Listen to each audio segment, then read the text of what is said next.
அனைவருக்கும் வணக்கம்.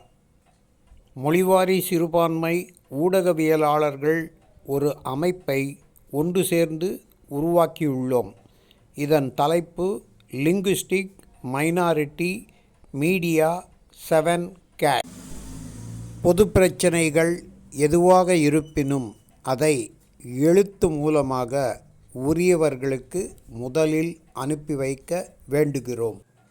15 தினங்களுக்கு பிறகு அவர்களிடமிருந்து உரிய அமைப்புகளிடமிருந்து பதில் வராத பட்சத்தில் மீண்டும் ஒரு ரிமைண்டர் அனுப்பி வைத்து அதனை அரசு துறைகளுக்கு அனுப்பி வைக்க வேண்டும்.